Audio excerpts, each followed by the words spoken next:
حکم پر لے جا کر پھر خدا ہی نے حضرت ابراہیم علیہ السلام کو یہ صلہ دیا کہ بیٹا صحیح سلامت واپس کر دیا کہ ابراہیم تم نے خواب کو سچا کر دکھایا.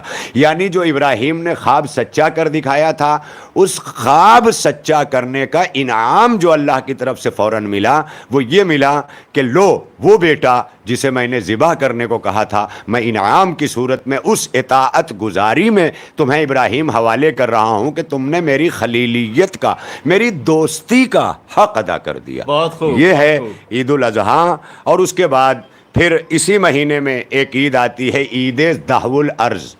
یہ بھی تاریخ اسلام میں سبھی کے ہاں لکھی ہوئی ہے چاہے شیعہ اکابر علماء ہوں سنی اکابر علماء ہوں. کیا اس کا مطلب لوگوں کے درمیان اگر پرچت نہیں ہے اگر انٹروڈیوس نہیں ہے اس چیز کا تو کیا آپ اسے تاریخ اسلام سے خارج کر دیں گے؟ اگر آپ اسے علم کا زمانہ کہتے ہیں اگر آپ اسے ٹیکنالوجی کا زمانہ کہتے ہیں اگر آپ اسے معلومات کے حصول کا زمانہ کہتے ہیں تو آپ کو ان چیزوں کی طرف متوجہ ہونا پڑے گا کہ ہمارا اسلام کیا ہے اپنے دامن میں کیا کیا لے کر کے آیا ہے کیا کیا پیغام دے رہا ہے کتنی عیدیں لے کے آیا ہے کتنا رونا لے کے آیا ہے کتنا خوشیاں لے کے آیا ہے. فَلْيَضْحَكُوا قَلِيلًا وَيَبْكُوا كَثِيرًا. قرآن نے فیصلہ کر دیا ہنسو کم رو زیادہ. اب اگر یہ رونا غم حسین میں ہو جو خود رسالت مآب صلی اللہ علیہ وآلہ وسلم روئے ہیں. علامہ محدث دہلوی رحمۃ اللہ علیہ کی کتاب تحفہ اثنا عشریہ میں حضور ختم مرتبت کا رونا حضرت ام سلمہ کا لا کے کربلا کی مٹی کی شیشی دکھانا اور پھر پیغمبر کا رونا ام سلمہ کا رونا جب یہ رونا ثابت ہے تو غم حسین میں یہ بدعت کے رونے کے فتوے اس کے فتوے اس کے فتوے بجائے اس کے کہ محرم آنے تک پیغام حسینیت اور انقلاب کربلا کو عام کریں. ہم ایک دوسرے کے خلاف فتوے لے کر کے کھڑے ہوئے ہیں. راحت کی روح کہتی ہے سب کو رسوا باری باری کیا کرو ہر موسم میں فتوے جاری کیا کرو. تو یہ جو ہے چیزیں ہم چھوڑ دیں ہم آئیں اس لیے کہ ملک اور دنیا کا جو ماحول اس وقت آپ کے لیے بن رہا ہے وہ اس لیے بن رہا ہے کہ ہمارے پاس اسلام تو ہے لیکن منمانا اسلام ہے الہی اسلام نہیں ہے مصطفوی اسلام نہیں ہے. جسے کربلا میں حسین نے بچایا وہ اسلام نہیں ہے. اس اسلام کی تاریخ میں یہ ساری چیزیں زندگانی انسان میں پیغام لے کر کے آتی ہیں. ان پیغامات کو جو ہے وہ آپ کو عام کرنا ہوگا. اب ظاہر ہے کہ عید الاضحیٰ گزری اور اس کے عید الاضحیٰ کے ٹھیک ایک ہفتے بعد وہ عید گزری جسے عید ولایت کہتے ہیں. عید اکمال دین یعنی جس دن دین مکمل ہوا. کیا آپ عید نہیں منائیں گے؟ روزہ مکمل ہو جائے 30 تو آپ عید مناتے ہیں سب خوش ہو کر کے. اور اسلام مکمل ہو جائے پورا تو آپ پوچھئے اس کے فلسفے کو پڑھیے. ہمارے نہیں اپنے علماء کو ہر ایک اپنے اپنے علماء کو پڑھے سرچ کرے. ہر چیز سرچ کر رہا ہے کہاں سے کیا سامان لینا ہے وہ سرچ کر رہا ہے. امازون دن رات اپنے کھانے پینے کی ضرورت کے لیے عجیبہ جو ہے وہ کر رہا ہے. تو اسی طرح اسلامی سائٹس کو بھی آپ اوپن کیجئے اس سبجیکٹ کو لکھیے جس کے بارے میں سن رہے ہیں آپ. اس کے بعد تکمیل دین کی آیت اتمام نعمت یعنی آج ہم نے نعمتیں تمام کر دیں تم پر اے میرے مصطفیٰ ورضیت لکم الاسلام دینا. اے میرے جان رحمت اے میرے خاتم النبیین یہ میرے طٰہٰ یاسین آج میں نے تمہارے لیے دین کو کامل کر دیا. وہ ہو گئی عید غدیر. اب اس کو آپ پڑھیے اس کو سرچ کیجئے. میں نے اس کے کلمات اور قرآن کی آیات آپ کے حوالے کی ہیں. سورہ مائدہ سورہ مائدہ جو ہے یہ 5واں سورہ ہے قرآن حکیم کا. اس میں آپ دیکھ لیجئے اس آیت کو. اب اس کے بعد آج جو عید ہے جو گزری ہے آج 24 ذی الحجہ یعنی بقر عید کی 24 تاریخ آج جو اس دن کا نام ہے عید مباہلہ جو صبح قیامت تک یہ طے کرے گا کہ سچے کون ہیں جن کے لیے قرآن مجید کی آیت سورت آل عمران میں کہہ رہی ہے پوری امت سے جو اپنے ہاتھ میں قرآن کھولے ہوئے ہیں حافظان قرآن قاریان قرآن تالیان قرآن ہے نا اسی طرح ناظران قرآن حافظہ کرنے والے ناظرہ کرنے سب کے سامنے قرآن پڑھنے کا حکم ہے قرآن پر ایمان رکھنے کا حکم ہے. اس قرآن میں 5واں سورہ ہے 5ویں سورے میں سورۃ مائدہ نام ہے اس کا. اس میں آیت ہے کہ یا ایھا الذین آمنو اے ایمان لانے والو واتقوا اللہ تقوی الہی اختیار کرو وکونوا مع الصادقین اور سچوں کے ساتھ ہو جاؤ. آیت نے ایک اشارہ دیا ہے سچوں کے ساتھ ہو جاؤ. مباہلہ وہ دن ہے کہ جس دن حکم الہی پر اللہ کے رسول نے بی بی فاطمہ کے گھر سے حسن و حسین لیا خود سیدت نساء العالمین خاتون جنت فاطمہ زہرا کو لیا اور علی علیہ السلام کو علی مرتضیٰ شیر خدا فاتح خیبر کو اپنے ساتھ لے کر کے مباہلے کے میدان میں گئے. اور کیوں گئے؟ واہ واہ واہ، کیونکہ اسی آل عمران کی 70 آیتیں اللہ کے رسول نے عیسائیوں سے مناظرہ کرنے میں صرف کر ڈالی، اور پھر یہ آیت آئی، اللہ کے رسول کو حکم ہوا، اے اللہ کے رسول فقل، آپ ان سے کہہ دیجئے، یعنی الہی تیور بدلا ہوا ہے، اللہ نہیں چاہتا کہ میرے مصطفیٰ کو اتنا یہ تھکا دیں، لہذا اللہ مصطفیٰ کے ایک ایک عمل کا ذمہ دار ہے جان رحمت صلی اللہ علیہ وآلہ وسلم کا، لہذا تاریخ کہتی ہے، قرآن کہتا ہے کہ پیغمبر صلی اللہ علیہ وآلہ وسلم کو حکم ہوا، فقل، کہہ دو، فقل تعالوا ندعو ابناءنا، تم کہہ دو کہ تم اپنے بچوں کو لاؤ، یعنی عیسائی لوگ جو تم ہو تم اپنے بچوں کو لاؤ۔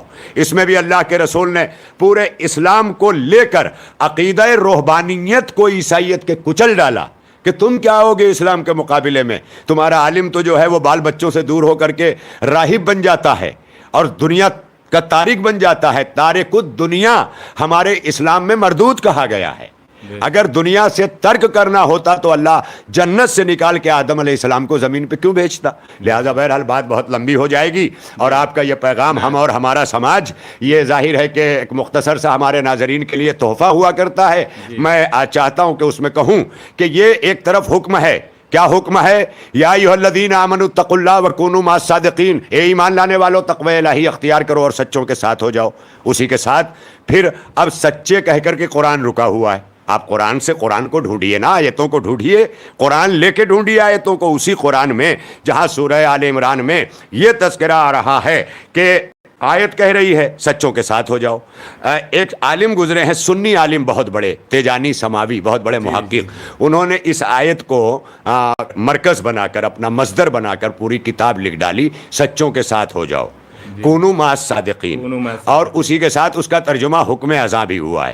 اب اس کا حکم ازاں ترجمہ کرنے والے شاید علامہ اقبال کے اس شعر کی روشنی میں کہ اگرچہ بت ہیں جماعت کی آستینوں میں، مجھے ہے حکم ازاں لا الہ الا اللہ، تو تیجانی سماوی نے حکم ازاں دے دیا اور اذان دے ڈالی، انہوں نے کتاب لکھی سچوں کے ساتھ ہو جاؤ۔ اور ظاہر قرآن پورے امت مسلمہ سے، تمام ایمان لانے والوں سے کہہ رہا ہے کہ تقوی الہی اختیار کرو اور سچوں کے ساتھ ہو جاؤ۔ اب اللہ پر فرض ہو گیا کہ وہ دین کامل سے پہلے، دین کو مکمل کرنے سے پہلے قرآن کو ادھورا نہ رہنے دے۔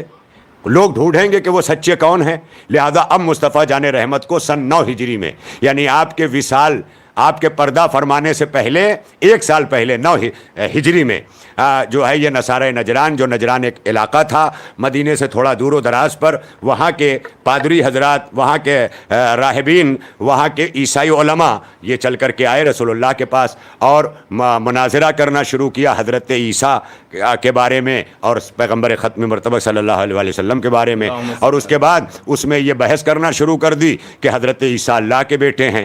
رسول اللہ نے کہا نہیں، ہمارے یہاں نبی ہیں، برحق نبی ہیں، صاحب شریعت ہیں، اور یہ ساری چیزیں بیان کرنا شروع کی ہے۔ پورا تذکرہ 60-70 آیتوں میں قرآن میں بڑے تفصیل میں درج ہے۔ میں گزارش کروں گا تمام ناظرین اس کو پڑھیں ضرور، اس کا ٹرانسلیشن پڑھیں۔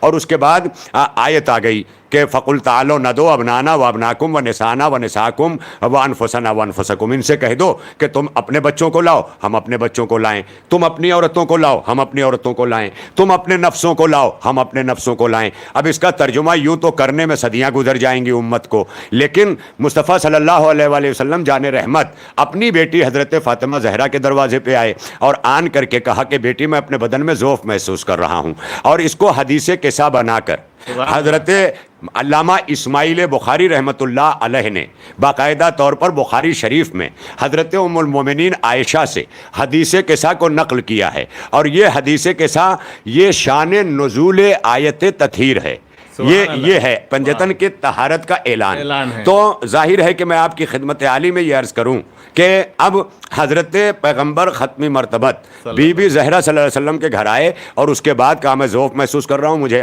چادر یمانی دے دو۔ حذیفہ یمان نے وہ چادر آپ کو گفٹ کیا تھا، وہ چادر آپ نے اوڑھی، اسی لیے اسے چادر یمانی کہا جاتا ہے۔ تاریخ کہتی ہے کہ اللہ کے رسول چادر کے اندر لیٹے، تھوڑی دیر بعد حسن آئے، تھوڑی دیر بعد حسین آئے، بخاری شریف کی یہ نقل کر رہا ہوں، اور اس کے بعد حضرت علی آئے، اور پھر بی بی فاطمہ آئیں، اور اس کے بعد جبریل علیہ السلام آ گئے۔ اور تاریخ کہتی ہے کہ پیغمبر صلی اللہ علیہ وسلم نے کہا اللہم ہؤلاء اہل بیتی، یہی میرے اہل بیت ہیں۔ اور جب یہاں اس چادر میں سب اکٹھا ہو گئے تو اب پیغمبر کو اپنی فہرست مکمل مل گئی اور انہی کو لے کے نکالا اور لے کے میدان مباہلہ میں چل دیے، جو طاہر بھی ہیں، جن کی طہارت پر قرآن کی آیت آئی، اور اب جب لے کے چلے ہیں تو آیت نے کیا کہا؟ جو جھوٹا ہوگا اس پر اللہ کی لعنت ہوگی۔ پیغمبر صلی اللہ علیہ وسلم نے مباہلے کے دن قیامت تک کے مسلمانوں کا یہ مسئلہ حل کر دیا کہ جب قرآن یہ کہے کہ کونوا مع الصادقین، سچوں کے ساتھ ہو جاؤ، تو زمانہ سمجھ جائے کہ قرآن کہہ رہا ہے پنجتن کے ساتھ ہو جاؤ، مصطفیٰ جان رحمت صلی اللہ علیہ وسلم کہہ رہے ہیں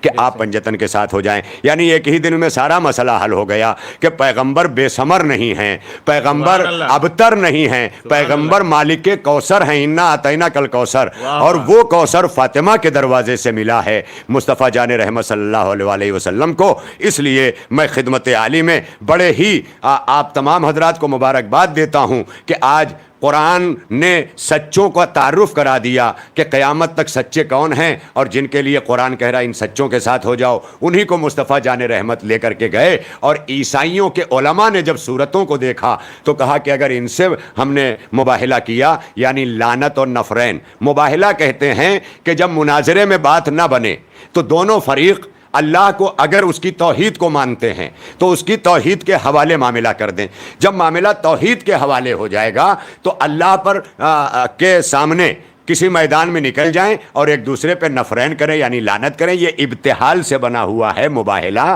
جس کے معنی ہیں اللہ کی بارگاہ میں دو گروہوں کا حق و صداقت کے لیے رجوع اللہ ہونا۔ اب وہ رجوع نہیں ہوئے، کہنے لگے اگر یہ اشارہ کر دیں تو پہاڑ اپنی جگہ سے ہٹ جائے۔ اب ایک جملہ کہنا چاہتا ہوں کہ جن صورتوں کو دیکھ کر عیسائی یہ کہہ دیں کہ یہ اشارہ کریں تو پہاڑ اپنی جگہ سے ہٹ جائے، اور اگر مسلمان انہی کے سچے اور غیر سچے ہونے پر، اور اگر مولانا شاہد ناصری جیسے لوگ مولانا ڈاکٹر کلب صادق صاحب کے وفات پر یہ کہہ دیں کہ وہ شیعہ جو ہیں وہ اس قابل ہیں کیونکہ وہ پنجتن کو جو ہے وہ پاک مانتے ہیں، معصوم مانتے ہیں، تو انہیں بھی ایک جواب مل گیا آج کہ ہم اس لیے معصوم مانتے ہیں، اور اللہ کا شکر ہے ان کو مان کے بھی اگر ہم کافر ہیں تو اللہ کا شکر ہے کہ ایسا کافر اچھا جو داعش جیسا مسلمان پیدا کرے ان مسلمانوں سے، جو لشکر طیبہ جیسا مسلمان پیدا کرے ان مسلمان، جو یزید پیدا کرے ان مسلمانوں سے ہم یہ کافر ہی اچھے ہیں کہ کلمہ پڑھ کر کے کفر جھیل رہے ہیں۔ عید کا دن ہے، بہرحال میں کبھی تواضع سے ہٹ کے گفتگو کا عادی نہیں ہوں، طنز کرتا نہیں ہوں، طنز سہتا نہیں ہوں، اس لیے میں اپنے تمام پڑھے لکھے ناظرین کی خدمت میں ایک بار پھر صداقت نیوز نیٹ ورک سے، اور میرے لال تم ادھر آؤ، صداقت نیوز نیٹ ورک آ جاؤ آپ کا نام کیا ہے؟ یہ دیکھیے ہمارے ساتھ یہ رامش مہدی بیٹھے ہوئے ہیں، قیصر رضا حسینی صاحب کے فرزند ہیں، اور یہ بیٹھ کر خدا کی قسم ان معاملات کو آپ تک پہنچانے میں معاون و مددگار ہیں۔ یعنی جس طرح ہر سن و سال کے لوگ میدان مباہلہ میں ہیں، ہر سن و سال کے لوگ آپ کو مباہلہ پہنچا بھی رہے ہیں۔ بہت ساری مبارکبادیاں آج عید مباہلہ کی کہ آج عیسائیوں کے مقابلے میں پنجتن پاک کو لے گئے پیغمبر، تو ایسی شکست قبول کی ہے عیسائیوں نے خالی چہروں کو دیکھ کر کے کہ واپس چلے گئے اور پیغمبر کو جزیہ یعنی ٹیکس دینے پہ آمادہ ہو گئے کہ ہماری نسل آپ کو ٹیکس دیتی رہے گی مگر ہم ان سے مباہلہ نہ کریں گے۔ یعنی واضح ہو گیا کہ پیغمبر کی آل پنجتن پاک میدان مباہلہ کے ونرز ٹھہرے، لہذا بہت ساری مبارکبادیاں آپ کی خدمت میں پیش کرتے ہیں۔ اللہ ہم سب کو پنجتن پاک کے سائے میں رکھے، اور خاص طور پر ان حالات میں ہمارے ملک کو اپنے سائے میں رکھے تاکہ ظالم کے ظلم کا خاتمہ ہو، نفرتیں مٹتی رہیں، اور ہمارے بھارت کا سنویدھانک گنگا جمنی تہذیب کا بول بالا رہے۔ یہی ہم چاہتے ہیں کہ عید کا مطلب یہ ہے خوشیاں لیتے رہیں، خوشیاں دیتے رہیں۔ یہ عید بہانے ہیں سارے ملت سے مل کر شیر و شکر بن کر کے آپس میں رہنے کا۔ مباہلے کے لیے آئے جب ادھر والے، مگر یہ بات بھی تھے بڑے جگر والے، سبھی کو دیکھا کہا اب مباہلہ نہ کرو، رسول چھانٹ کے لائے ہیں اپنے گھر والے۔ وآخر دعوانا ان الحمدللہ رب العالمین۔ شکریہ، بہت بہت شکریہ۔ یہ مباہلہ کو عید صداقت بھی کہا جا سکتا ہے۔ ناظرین، یہ تھے مولانا علی اصغر حیدری صاحب جو بصیرت افروز بیان فرمایا انہوں نے، بہت بہت شکریہ مولانا صاحب۔ اور ناظرین ہمارے چینل کو دیکھتے رہیے، لائک کیجیے، سبسکرائب کیجیے۔ صداقت اخبار صرف اخبار ہی نہیں، آپ کا دوست بھی ہے۔ اسے پڑھیے اور دوستوں کو بھی پڑھوائیے۔ ہمارے چینل کو لائک کیجیے، سبسکرائب کیجیے اور شیئر کیجیے۔